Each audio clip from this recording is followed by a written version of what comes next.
मतलब वर्ड में आपने इनको कहीं सुना होगा। एक थ्योरम होती है that is intermediate value theorem.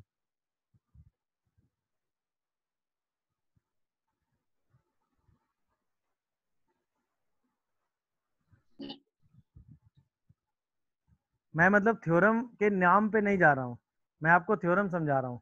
Theorem में ये कहा जाता है कि एक फंक्शन एफ एक्स है जो कि कंटिन्यूअस है। क्या है भाई? कंटिन्यूअस। और x को मैंने a से b के बीच में लिया, सही है ना? तो मैं ये कह सकता हूं कि there exist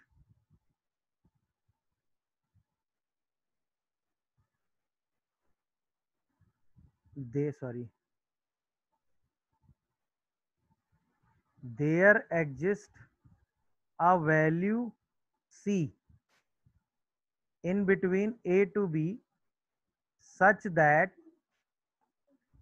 f of c equal to k, where k is lies between k is lies between range of fx, k is lies between range of fx when x is lies between a to b। ये बात है। या इसी theorem को ऐसे भी कुछ लोग बोल देते हैं कि F of C equal to F A plus F B by two. ये एक्चुअल में इंटरमीडिएट का स्टेटमेंट है, समझे कि नहीं? मतलब क्वेश्चन में ये कहा गया कि एक फंक्शन कंटिन्यूअस है। ये ऊपर वाली तो बताई है आपने। वो एक उस क्वेश्चन में बताई थी जो एक क्वेश्चन करवाया था, याद है? हाँ सर, नहीं ये बात आपने बताई थी, मतलब हाँ आपने कहा था हाँ ग्राफ है। हाँ।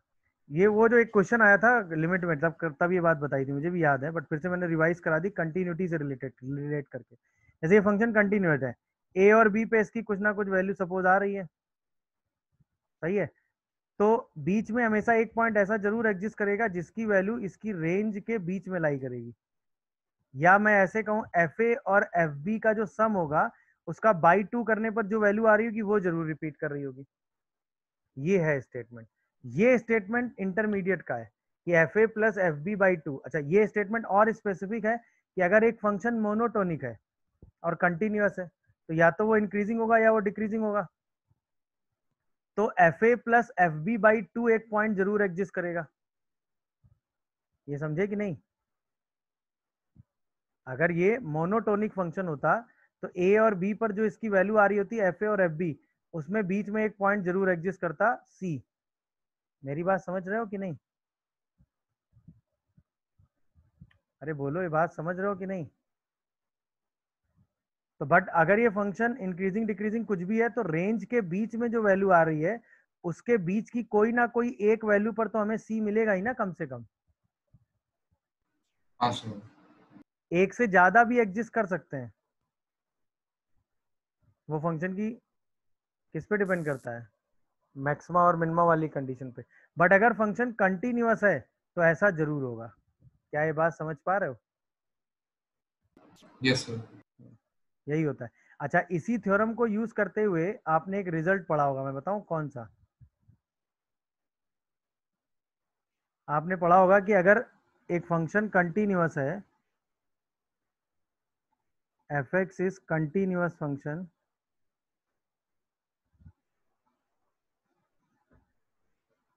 Between X lies between A to B, ठीक है? F A and F B are opposite in sign. एक बार जीरो जरूर होगा। हाँ, opposite in sign. Then F X equal to zero having at least one root lie between a to b। a to b के बीच में F X equal to zero का एक रूट जरूर लाई करेगा। ये बात समझ में आई? क्यों?